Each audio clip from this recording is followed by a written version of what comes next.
Hello everyone, this is G-Shock High Fashion Channel. Today I'm going to share with you on the module demonstration for this very model. This is the GW-5000 series G-Shock watch. I already made an unboxing and review video for this very model before, so if you want to check that video out, go.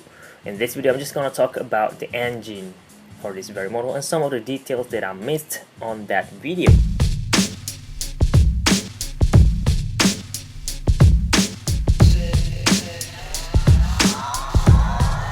First of all, we're gonna have a look at the backplate again.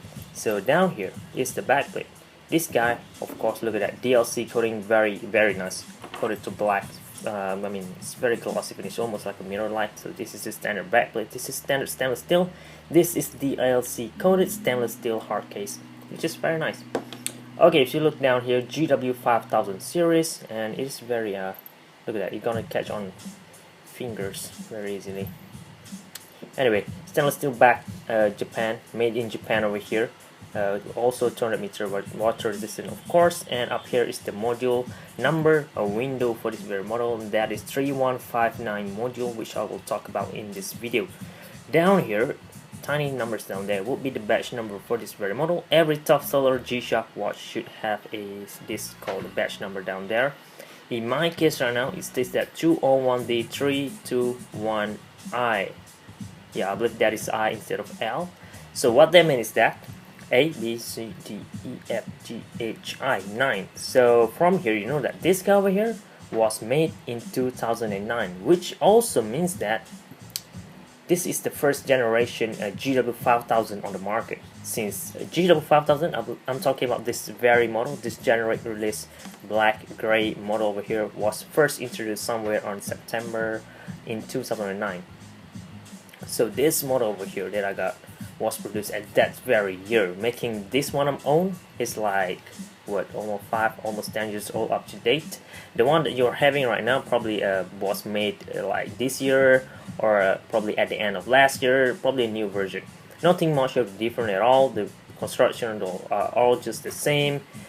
They're just rarity for this model. Since this one is old, you know right away this thing is way more collectible for collectors. For the rest of you guys out there, this number over here won't mind at all. So 321I, indicating this guy was made in 321st day of 2009, somewhere at the end of the year as well. So that's that as far as the backplate. Let's move down. Let's move up, of course, to the sides. Standard circle, a round shape button, glossy finish. You could also see my reflections up there. Look at this, how glossy this thing is. Very nice. 4 button, which is pretty slippery, so you're gonna need to use your nail and hold the watch at the same time so you won't slip like that, which is pretty annoying sometimes. Okay, moving to the watch face now. Let's zoom in a little bit, and I'm gonna bring in my pointer over here. So this will be a lot of netting going over there. Let me try to zoom in even better if this camera could pick it up. And there it is, very nice. Detailed texture, not texture, just I'm not sure where everything is, if that even is texture or just printed on the glass, but yeah, this is the mineral glass, not sapphire yet, indeed. And that's about it all around there. Where to place the adjust button, the adjust indicator for this button. This will be the mode button, and the one on the upper right will be for the light, and this will be the receiving for this multi-bank 6-wave scepter function that this model have. This button over there. So multi-bank 6 watch, and also WR20 board, indicating the 200 meter water resistance, of course, and tough solar writing over here. This guy is solar powered. Of course, it still requires battery in there, but you can charge the battery using the solar panel around here, which is all around the display over here. Look at that, you can see the solar panel region over here, indicating with this line. Look at that. So this is how you're gonna charge the watch. Very small surface area for the solar panel, but since this watch not gonna consume too much battery, so this will just be good enough. And if you look over here, short resistant, of course, in circle shape. This is probably like the most famous G-Shock stamp logo. Most of the time you're gonna see this shape. This thing, short resist over here, will be stamped behind most square G-Shock on the market out there, from most of them from the lower end sides. Moving up here, alarm and chrono in gray colorway, matching with the G-Shock, and protection up there also in gray, Casio in white colorway. And up here, of course, the digital display panel, which is displaying a very thick display. Look at that. yeah, I have a master of over there. Look at that. The display on here on as thick as this. This one is bigger, and I believe even more clarity compared to lower end GW-5000. This one GW-5000. Okay, this will be the date display, and this will be the day of the week display. The date display will be indicated in this window. There are 22nd of November, Wednesday. It is now 15:30 time. Alright, hour. Snooze, alarm, and signal on or off indicator over there, so you know from here alarm is already currently turned on. LMH will be the battery indicator in this very model. So my watch right now are at medium. I need to charge this thing up, but I rarely charge my watch. I just leave it by in my room, and it will automatically charge by itself with the lights in this room, or when I just wear it casually outside, just gonna charge itself. And most of the time, doing so won't consume too much battery. It's just enough to charge your watch to not let it goes to low or CHG, which I get to after this. So first of all, let me show you guys what this light button gonna do. Of course, it's gonna illuminate the watch in green colorway. This EL on here is very bright as well, but I'm not sure if the EL on here is brighter than other model out there, but I just could say that it is bright in green colorway. I'm pretty sure they are just the same, even it is a lower or higher end model from the GW-5000 family, of course. But here it is, and if you press and hold it, you will be able to turn on the auto light on this model. Look at that, AEL will appear, and tilt the watch to turn on that light. Look at that, it's very easy, very user-friendly and nice things to have in a watch. Okay, that's as for this upper right. Moving down to the lower right button, press it once, you will enter in a mode where I called it the get function, because when you press it, get will appear over there. This is actually a receiving or wave setter receive function over here. So this window will show you when is the last time my watch was synchronized with this multi-basic signal over there. So last was at 11th of November at 1:03 a.m. in the morning. This watch will automatically trying to receive the signal on its own every day at midnight, starting from midnight all the way to 5 or 6 a.m. in the morning. It will keep trying until receive, and then speed down. It can go to power saving mode. In my case now, 1:03 is good enough, and that's done. Now I could just press adjust up here to turn this thing off or on. So if I turn this thing on right now, and then from now onwards it will start receiving the signal. Alright, RCVD will appear up there as well. Press just to turn this thing on, and if I press the receive function, it will go back to home time. And if you want to manually receive the signal, just in case the watch aren't able to do it on its own, you could do so as well by pressing this lower right button and hold it from home time. Keep pressing and hold it, and here it is. RC will appear, 15:33 current time right now. RCVD will keep lighting on, and here is L1 indicating the signal strength. L1 will be the lowest, L2 will be the medium, and L3 will be the highest signal strength. So if this reach L3, you are good to go. If it is L1, you should move your watch all around the house. Try to look for the best spot that the watch will receive the best signal, probably around the window, or just go outside. This will be the best place to go. And for now, I'm just gonna stop it there because that is very time consuming. So let's just proceed with next button, which is the adjust button up here. Press and hold it, and here it is. First of all will be Tokyo, or this will be city home setting for this very model. In my case, TYO stand for Tokyo. You know what, let me just show you guys all of the cities that you have in this very model. Just cycle through all of them, just in case you are wondering what the other cities that this guy have in here. Although you could just Google it, of course, just to make this video easier. And let's go back to TYO right now, where it is somewhere around here. Singapore, Hong Kong, Beijing, Taipei, Seoul, TYO, Tokyo. And there it is. And it will set the time, and it will affect all other functions that you're gonna go or use afterwards. Make sure this part is correct. Press mode now, it will go to DST time setting, on or off, or just set it off to auto, just in case you didn't know when or where should you use this. Just leave it at auto. The watch will automatically figure on its own when to use it. It will try to sync with the wave setter as well to make sure when you need it or when you don't need it. So leave it at auto. You could turn it off or on auto. Right, press mode once, we will go to 24-hour or 12-hour time format. I'm used to using 24-hour time format on my watch because it is more easier when I'm trying to explain to you guys. So 24-hour time format for me, press mode. We will go to the seconds setting. So this will be where you could set the hours, minutes, and second and all that. Press this lower right button again to reset this to 0, and it's now 36. It's gonna add 1 minute to this minutes over there. The time on my watch right now is so far already accurate enough, so I'm not going to change anything on here. 15, 36, press mode now. We could set the hours and of course the minutes. Keep pressing mode, and then we could set up the calendar year. It will max out to 2099.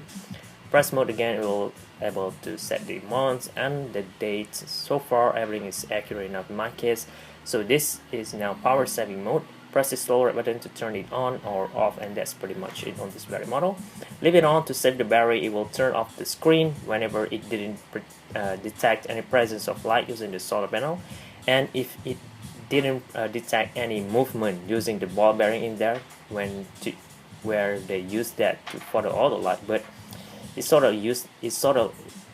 guy are able to use that ball bearing as well to detect if there are any movement at all with the watch. So that's how you know if the watch had been used or currently been using or just laying on the table in your room. And that's pretty much it on this power saving mode. Leave it on for the best result. Or you want to save the battery, press mode again. We will go back to city setting, which means we are now done with the watch setup. Press just and finish it all up, and now the watch already set up. Now all of the functions that we could go after this will be accurate, especially at world time, which is the first function when you press mode from home time. And here it is, world time. WT will be over there. So in Chicago time right now will be 037. Every G-Shock have a world time function on them, most of them actually. If not, they're gonna have dual time. Alright, so this will be all the cities again, similar as the one when you are going through the watch setup just now. I'm just gonna run through all of them again to just show you guys what are the city code that you could store in here. MI of course, and as any other G-Shock out there, you could just press adjust and hold it to add DST, daylight saving time, at that specific city. It's just basically gonna add an hour in that city code. Alright, done with this mode. Now press the mode button to go to the next one would be the alarm. So we're gonna have a look at alarm number 1. Press the slow right button to cycle through all of them. Alarm number 2, number 3, number 4, snooze alarm and signal, and go back to alarm number 1. To turn on and off an alarm, all you need to do is just press adjust up here. There it is. Alarm number 1 is now off. Let's cycle all the way to the snooze alarm. Look at this. Press adjust over here and bam, snooze and alarm will appear down there because I already turned this thing on. If I want to set this thing up, I could just press adjust and hold it instead, and there it is. You could set the hours and just the minutes. You cannot set any specific dates that you want this alarm to beep, and that's about it on this part. This part is very much simple though. I wish they could or they allow us to set this alarm to daily alarm or monthly alarm or yearly alarm. That will be a little bit better since the price is pretty high though. Anyway, press mode now. We'll go to the next one, which is this stopwatch or the chronograph on this very model. This part is also basic as well. You don't have any count in feature. All you need to do is just press the receive function over here and start the function right away. Since the display is pretty thick and big and clear, you will be able or easily read the digital display, the stopwatch. Look at that, even when I just place the watch on the table over there, it's very visible. So we make this easy to use, and look at that, very nice feature.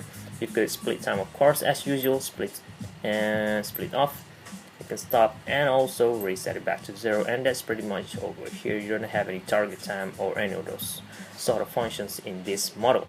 Press mode now. We will go to the countdown timer in here. This part is also pretty much basic. Press this countdown timer over there and it will start right away. Oh, it's gonna have a range to 24 hours of course. Stop and reset this thing up. Let's try to set this thing up to a minute, and let me just show you guys what this thing is capable of. And here it is, demonstrating this countdown timer. Set it up to 1 minute, and countdown timer starts now.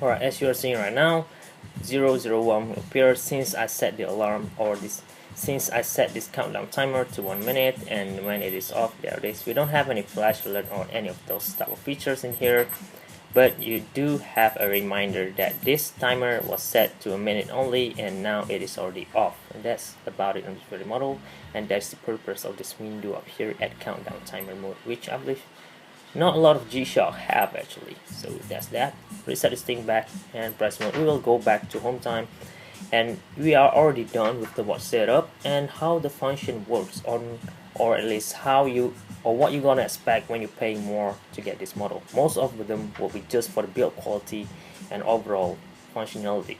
For the function alone, the complications this model have are just pretty much basic and similar.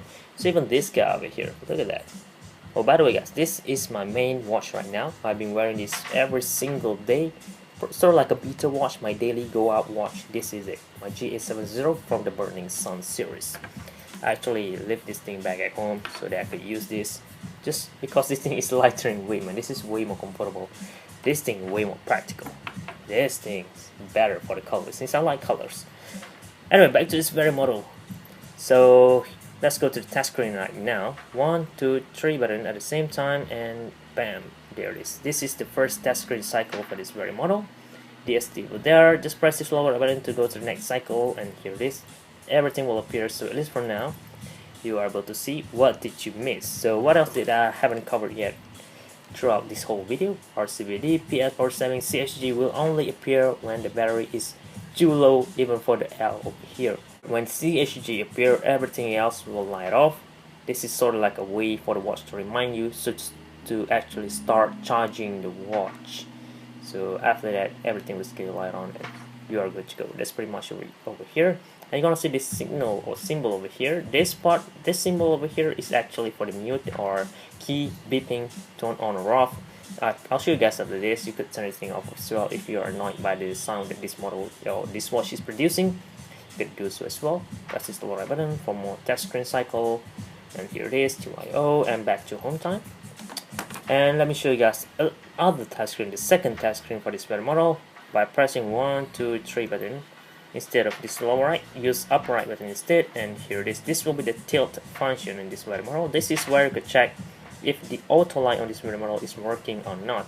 So TLT will appear, and when I tilt the watch, numbers will appear up here. Let me show you guys what I mean. Tilt the watch, and there it is. So from here I know that the auto light, the ball bearing that's built in the watch is currently working just fine, so I don't have to worry if the light didn't turn on. I know right away that's the fault of the engine or something going on in there, not for the ball bearing. Okay, that's done over here. Press any buttons to go back to home time. Let's go to the third test screen. 1, 2, 3 button at the same time. This will be the SLR, the solar tap, the solar panel over here. If you want to test this thing, since you are able to see if this thing is working or not, right? So this is a neat way for you to finally be able to check if this thing is finally working. So all you need to do is just cover the solar panel here so that it won't receive or detect any presence of light, and numbers will appear similar manners as from the tilt. Cover it up, and bam, look at that. Numbers will appear. So you know right away that this solar panel is currently working in my case right now. Good. Alright, press this all right button. We'll go back to home time, and that sums up all the functions, the task screen, and how to use this G-Shock or set this thing up. I hope you guys found this video useful, informative, and entertaining as well. For your future reference, leave a like if it does help you, and also subscribe to see more contents like this in the future. Thank you very much for watching, guys. This is G-Shock Fashion channel, and